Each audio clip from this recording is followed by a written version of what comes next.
à faire ces revendications. Mais la réalité, c'est que c'est une lutte contre les terroristes. Ce sont les mouvements terroristes.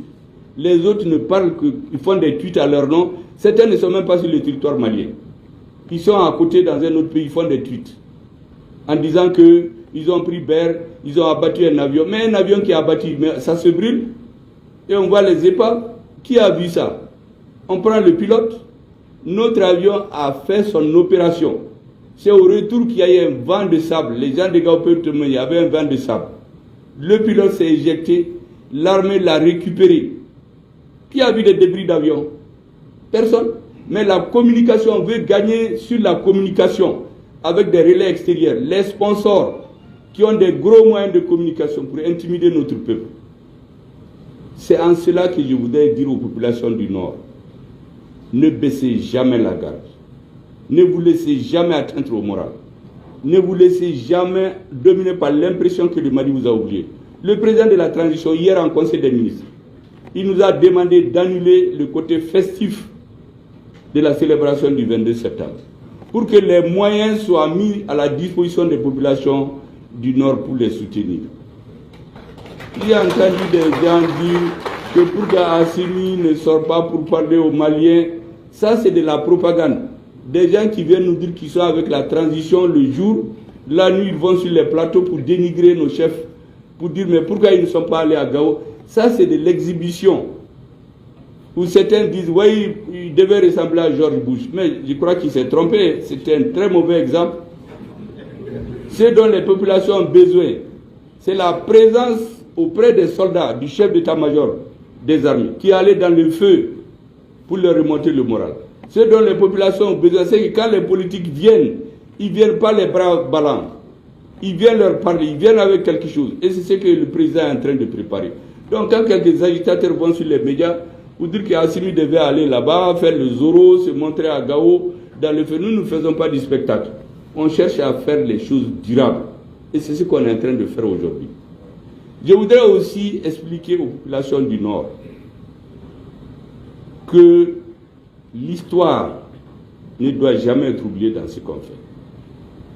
Les populations de Gao ont déjà résisté. Les populations au nom desquelles les gens prétendent agir, les populations arabes et touareg, c'est les uns des plus grandes victimes de cette situation. C'est eux qui sont dans les camps de réfugiés. Tous ceux qui organisent ça sont dans des villas, à Bamako, dans des parties du Mali ou à l'extérieur. Mais la majorité de la population, elle souffre, elle est dans les camps de réfugiés, elle n'a pas à manger, elle n'a pas à boire. On fait du commerce avec son malheur. Il faut donc que notre population soit extrêmement vigilante. Il ne faut pas tomber dans l'amalgame. Les terroristes n'ont pas d'ethnie. Il n'a pas de pays. Il n'a rien. Il n'a que des intérêts égoïstes et des sponsors étrangers. Donc, les populations arabes et touareg, elles sont chez elles à Bamako, elles sont chez elles à Kaï, comme le Bambara est chez lui à Kidal. Le Mali, c'est pour tous les Maliens. Ne tombez pas surtout dans l'amalgame, parce que sous l'effet de la colère, certains de nos citoyens ont peur qu'on vienne les agresser. Il faut démontrer le contraire. Nous ne devons pas tomber dans les erreurs. Parce que la colère, comme je dis, est une très mauvaise conseillère. Et dès qu'un cas arrive, les sponsors de terroristes vont en faire leur premier point d'information pour intoxiquer notre population. Vous savez, souvent, moi je parle avec mes amis tamashek, arabes, il y en a beaucoup, beaucoup ne savent pas. Parce que dans mon village, dans le temps, tout le monde parlait le Soraï et le tamashek. C'est la nouvelle génération qui ne le parle pas. Et moi, je me suis beaucoup intéressé à l'histoire. Malgré que je suis un ingénieur des télécommunications, je vais vous donner un passage qui va vous donner à réfléchir. Le 13 septembre 1898, le lieutenant-colonel au lieutenant-gouverneur du Haut-Sénégal, Niger, adresse au lieutenant-colonel commandant de la région du nord de Tombouctou une lettre qui précise, je cite, « Étant donné qu'on ne parviendra jamais à se faire des amis ou des alliés dans ces tribus, autrement dit les Touaregs et les Arabes, et dans l'impossibilité dans laquelle nous les mettons, il faut qu'on les mette dans l'impossibilité, par la suite de la haine religieuse qu'ils ont pour nous, et de l'impossibilité dans laquelle nous les mettrons. Il faut les supprimer si l'on peut, et cela en les affamant, en les empêchant d'acheter des céréales dont ils ont besoin, les animaux en les interdisant les rives du fleuve. Il en résultera que les tribus mourront de misère, ou qu'elles fuiront vers d'autres régions, ou qu'enfin se sentiront impuissantes.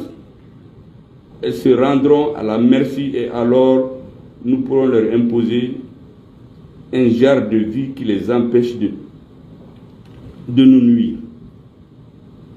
Un colonel qui est commandant de la région de Tombouctou, le colonel Manjo, il écrit: demain, l'avion avec ses bombes et sa rapidité d'évolution viendra nous apporter son puissant concours en empêchant les rassemblements, en détruisant les villages, et nous donnera les renseignements le renseignement qui nous permettra d'opérer à coup sûr.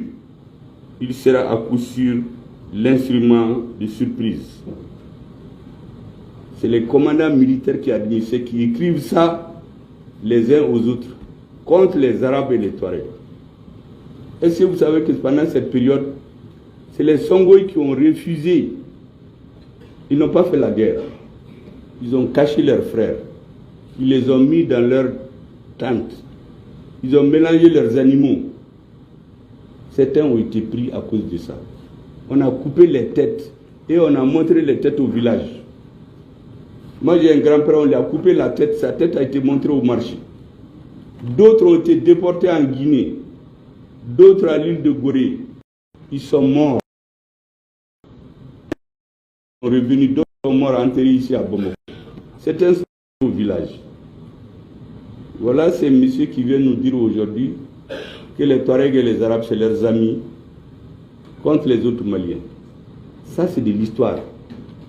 Ça a été écrit en 1922. J'ai les documents et les citations. Donc, ils ne viennent pas profiter de la nouvelle génération pour nous donner des choses et on croit qu'ils disent la vérité. Ce n'est pas vrai. Ils défendent leurs intérêts. S'ils étaient arrivés à diviser le Mali, ils allaient semer la discorde dans la partie divisée aussi. On allait trouver parmi les gens ceux qui sont propres, ceux qui sont bien, ceux qui ont du sang bleu, ceux qui ont du sang noir, pour les diviser encore. Pendant ce temps, ils vont continuer à exploiter leurs ressources. Et c'est pour cela que notre peuple doit parler comme un, en ayant le sens de l'histoire, le sens de ses obligations face à l'humanité. Tout le monde regarde le Mali aujourd'hui et nous devons donner l'exemple sur tous les plans. De la même manière dont nos militaires se battent, les intellectuels doivent se battre, lire, se cultiver, les porter la contradiction, former nos enfants, diriger bien le pays pour arriver à une situation de non-retour. C'est ce que j'ai dit aux uns aux autres. Nous sommes dans une situation où beaucoup ne sont pas sûrs. Le président et beaucoup de gens disent « Nous n'avons pas le choix, nous ne pourrons qu'avancer ». Il faut que nous atteignions le point de non-retour. Quand nous atteindrons le point de non-retour, les uns et les autres viennent parler. Et j'ai dit aux citoyens maliens qui sont entrés dans ces combats-là, terroristes, qu'au Mali nous avons dit qu'en appliquant l'accord pour la paix et la réconciliation nationale, issu du processus d'Alger, il y a des données qu'on ne doit pas négocier. L'indépendance du Mali, sa souveraineté sur l'ensemble du territoire, la forme républicaine et l'acte de l'État. Au-delà de ces 4 conditions, tout le reste est négociable entre nous Maliens, comment administrer notre pays. Mais des étrangers ne peuvent pas venir nous dire ce qu'il faut faire pour désigner quelqu'un qui est plus puissant qu'un président de la République. On ne peut pas l'accepter. Et vous savez que dans les relations dites internationales, il ne faut pas se tromper. C'est les plus forts qui écrivent la règle. Après, on dit que c'est pour tout le monde. Ceux qui ont créé la CPI, pourquoi il n'y a aucun de leurs gens qui vont à la CPI? On y amène ceux qui ne l'ont pas créé. Ceux qui nous donnent des leçons, tout le temps pour manipuler les esprits. Parce que eux, ils ont toujours des gens qui les écoutent. Nous avons décidé, en tout cas sous la transition, pendant que nous sommes là, chaque fois qu'un haut responsable va se lever, essayer de dénigrer notre pays, nous allons le mettre à sa place. Avant, qu'est-ce qu'il faisait? Il dénigrait nos gens, qui eux aussi vont dénigrer nos militaires. Ça, c'est terminé. Le vendredi, pendant que les citoyens maliens mouraient, le premier ministre de la France, une dame, je me demande même qu'est-ce qu'elle va faire dans ça.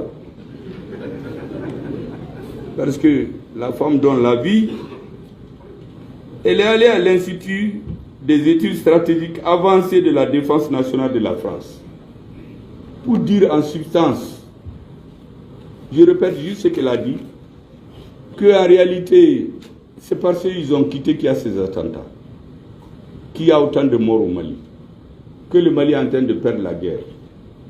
Mais toutes ces organisations qui nous parlent tout le temps des droits de l'homme, qui voyagent, qui sont dans des avions, qui font des rapports, mais où est-ce que ces organisations et les dirigeants étaient quand les populations mouraient sur le bateau, quand les populations mouraient à Tombouctou, à Bourem, partout? On n'a entendu personne d'entre eux parler. Ce sont les mêmes qui vont venir désormais, demain quand ça les intéresse, faire les amis du Mali. Et c'est ce genre de discours-là, il faut le déconstruire. Le déconstruire pour donner confiance à notre peuple. Nous ne pouvons pas accepter ce genre de discours. Je l'ai rappelé plusieurs fois. Les soldats français qui sont morts ici, nous leur sommes éternellement reconnaissants. Mais quand vous suivez les cérémonies funéraires à Paris, aux Invalides, il n'y a jamais dans les discours qui sont morts pour le Mali. Tous les discours disent qu'ils sont morts pour la France. Pourtant, ils sont morts au Mali. Après, on vient nous intimider avec ça. Et les milliers de Maliens, dont personne ne sait où est-ce qu'ils sont, qui sont portés disparus, qu'on a mis dans les fosses communes. En 1944, quand la France s'était occupée, il n'y avait plus rien. La capitale de la France, ce n'était pas Paris. C'était Brazzaville, la capitale de la France libre. Ce sont les Africains, entre autres, qui ont versé leur sang pour restituer à la France son honneur et sa dignité. Donc n'ayez aucun complexe vis-à-vis de quelques dirigeants politiques que ce soit. Nous n'avons pas de complexe, nous n'avons pas de leçons à recevoir de quelqu'un. Parmi ceux qu'on appelait les tirailleurs sénégalais, c'est les Bamana qui étaient la langue du travail. Ils étaient les plus nombreux et les plus courageux. C'est eux qui montaient au front, qui donnent leur vie. Donc on ne vient pas nous intimider, après nous avoir mis des lunettes en bois, comme je disais, pour qu'on ne voit rien. Un président vient, il nous dit qu'ils sont venus combattre le terrorisme. Le terrorisme s'étend. Après, un autre vient nous dire, oui, c'est parce qu'on a quitté qu'il y a des morts. C'est des batailles qui ont été perdues. Mais la guerre, comme je l'ai dit, elle va être gagnée par le Mali. Il faut que nous comprenions que les bases que les uns et les autres ne veulent pas comprendre, elles vont être prises. Le fait d'envoyer des forces armées dans des pays africains pour tromper les gens et nous intimider, nous ne sommes pas dupes. Ils visent, je l'ai dit, et je veux qu'ils l'entendent. Nous comprenons ce qu'il y a sous le papier. Ils visent plusieurs objectifs. Être menacé dans le cadre de l'intervention de la CEDEAO contre le Niger pour disloquer la CEDEAO. Vous imaginez des pays africains avec des armadas étrangers qui vont tomber sur un autre pays pour protéger un président dont la légitimité, je ne sais même pas où est-ce qu'elle est, elle est dans sa maison parce qu'il ne peut pas sortir, il ne peut pas téléphoner. On n'a rien à voir dans leurs affaires intérieures, je constate seulement qu'on ne peut pas donner la légitimité à quelqu'un à partir de la radio, c'est à partir du peuple. Un président qui s'assoit derrière, que lui n'écoute pas l'autorité qui est là-bas et n'est pas légitime, lui là, son président séquestré. Et d'ailleurs, son ambassadeur ni son armée ne partiront pas. Le temps est le meilleur allié de la vérité. Ils partiront du Niger. Cet ambassadeur partira du Niger. Les Nigériens disposeront de leur pays. Et comme le Mali, comme le Burkina, nous allons disposer de nos pays. Et c'est nos citoyens qui vont décider qu'est-ce qu'il faut faire, quel ambassadeur il faut recevoir, pour quelles raisons, quel contrat négocier dans l'intérêt de nos peuples. Le deuxième objectif, ils amènent ces bases militaires en réalité. C'est pour intimider les dirigeants de ces pays qui vont avoir des bases militaires chez eux. Ils vont se dire attention, il faut faire leur jeu, parce que si je ne fais pas leur jeu, ils peuvent me renverser à tout moment, avec l'aide de certaines personnalités qui sont à leur service. Et ces dirigeants vont signer tout ce qu'ils vont leur donner. Si vous ne le faites pas, on vous fait un coup d'État, on vous renverse. On peut même vous supprimer la vie pour qu'on ne vienne plus parler de retour à l'ordre constitutionnel. Parce que si vous avez vu qu'on demande à mettre un président en place, c'est parce qu'il est en vie. Mais s'il démissionne, comme les présidents ont eu l'intelligence de le faire au Mali, au Burkina, ou bien eux, ils veulent le supprimer. Et que va faire le nouveau président? Mais il va être à leur merci. Troisième objectif, il cherche à intimider la classe politique, les dirigeants qui peuvent accéder à la parole, autrement dit le peuple. Le peuple va être intimidé parce que la parole du peuple est portée par des individus. Donc avec ces bases militaires qui étouffent le pays, tout le monde va se taire. Parce que vous allez vous dire que si vous manifestez seulement, on va vous mater. Et ils vont utiliser en ce moment peut-être des instruments de l'État comme la justice pour transformer la lutte politique du peuple en lutte judiciaire. C'est-à-dire quand vous n'êtes pas content, on prend les têtes, on les juge, on les enferme. Et la lutte est étouffée. Donc ils cherchent à étouffer, à intimider les peuples. Le quatrième objectif, je l'ai déjà dit, je crois que j'ai cité 4, parce que c'est en désordre qu'il y a chez moi, il n'y a pas de priorité. Les peuples africains doivent se dire, personne ne doit plus les intimider. Réveillez-vous. Ces bases militaires, pourquoi elles ne sont pas chez eux? Pourquoi ils viennent chez nous? Ils ne vont pas nous intimider, ils ne vont pas intimider notre armée, ils ne vont pas intimider notre peuple, ils ne vont pas intimider nos dirigeants. Et je finis par dire mes remerciements. Je l'ai dit ce matin, je le répète, d'autres ça les anime, mais les Maliens vont entendre. Remercier chaleureusement la Fédération de Russie, qui a mis son veto aux Nations Unies, qui est actuellement notre partenaire stratégique.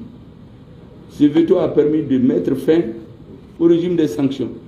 Il y a des Arabes et des Touaregs chez nous qui sont soumis à ce régime de sanctions. Pourquoi? Parce qu'ils ont refusé de collaborer avec certains pays.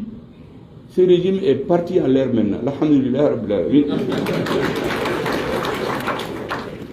Je termine par lancer un appel qui ne sera jamais de trop aux populations de Gao, de Tombouctou. Ne baissez pas les bras. Soyez forts d'esprit. Historiquement, tous les peuples qui mènent un combat juste, qui refusent de céder, c'est ces peuples qui gagnent. La victoire finale, c'est la République du Mali, avec ses dirigeants que le peuple a choisis. Merci beaucoup.